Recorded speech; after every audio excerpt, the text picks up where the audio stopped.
Hi everyone. I just wanted to take a few minutes here to pull together all of the great insights that were coming out of those small group conversations that were happening today in class over the college application essays that we read in order to get some ideas about how to write our own.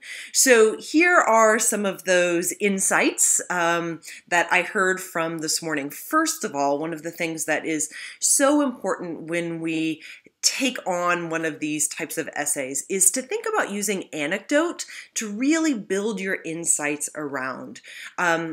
Anecdote is important because it creates kind of a narrative or a story in the essay. Otherwise, what can happen is that if you go through an essay like this and you talk about what you're involved in and you talk about what you've done, and then you look at your resume or you look at the other part of the application where you have to list all of those kinds of things. If you don't see a big difference between the resume type of material and your essay, you know that you have a mismatch, because the purpose of this essay is to let someone know who you are. It's not to go through that list of items that they can read somewhere else. This is that chance for you to capture a bit of yourself in a really unique way. So you need to think about your story, and you do have one, and then think about using some anecdote to tell it. In addition to thinking about that anecdote, there's kind of this premise I a lot of times talk about, this notion of thinking small in order to write big, which I actually think is really key, especially when you have to write a shorter piece like this. For example, if you wanted to write about somebody who is influential to you, that person probably has so much, right, of an impact on you that it would be difficult to really say everything you want to say about that person. So in trying to summarize them, we probably wouldn't say anything at all. And that's the same for an experience or anything like this. So instead, what works is to take a very specific moment, a small, tiny moment, one moment with that person. Perhaps it's one feature of that person, your grandfather's laugh, right? Or maybe it's a few words from your mentor, or maybe even your nemesis, right?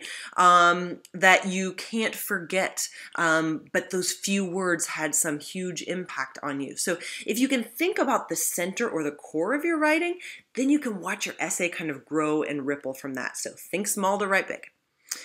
I also really want you to think of yourself as an artist of words. So I want you to paint us a picture. So when you're thinking about that anecdote, think about description. What did that moment feel like, sound like, taste like? And use those senses to really get clear about what that feeling was, what the emotion was, because you want your reader to fall right into your essay. And the best way that we as readers fall into people's essays is when they don't tell us things that happen, but they show us, because they give us a tiny moment, they describe it really well, and then they let us kind of take that journey with you. So think about showing instead of telling. It's also important to remember that any strong essay needs a really good tether. So I want you to make sure to tie meaning into your details. So as you have this this little anecdote, right, that's really powerful, or you have this moment of description, or anything that you're going to center on and you're going to get really specific about it, you want to connect that to the bigger idea. So what does this say about you as a person? What does this say about your story? What does this say about how you've grown or how you've struggled or whatever it might be? Just as a quick reminder, that's a lot like details and concepts. That's all that is. All right, so you've practiced this a lot. The other thing that I think is actually really reassuring about this idea of tying meaning to details is that in some of those essays we read, those particular students had some pretty intense things to write about, almost traumatic, right? And I don't want you to think that if you haven't had some traumatic moment in your life, that you have nothing to write about. I mean, even if your life has been all, unicorns and rainbows, you still have something to write about. Because what's really key in this kind of essay is not the subject matter, it's your ability to assign meaning to it. So even if it's the tiniest moment, right? Maybe it's a thing that happened in the lunchroom, or maybe it was an argument you had with your sibling, or, just Maybe it was a book that you read, right, that transformed you. It could be any small thing. But as soon as you take that and you assign meaning to it, then you've got yourself an essay, all right? My track coach always taught me to run through the finish line. I can still hear him talking to me, yelling at me, Brown, run through the finish line, which has actually, a lot of wisdom in it because, if you run to the finish line, you're going to start to slow down the closer you get to stopping, right? So if you run through it, then you're still going at full speed when you cross that finish line. And actually, writers have to do the same kind of thing. So even if these essays, maybe have a maximum word count of 500 words or something like that, it doesn't mean that when you're writing these drafts that I'm just going to get to 500 words. I'm just going to get to 500 words, right? No, you write 700 words and you go past that because you know what? We all write bad sentences, right? We all have kind of junk that comes out of our writing. And so what we need is to have the kind of the ability to go through and get rid of the moments that aren't as good so that we can elevate and really promote those sentences in the description that's the best, all right?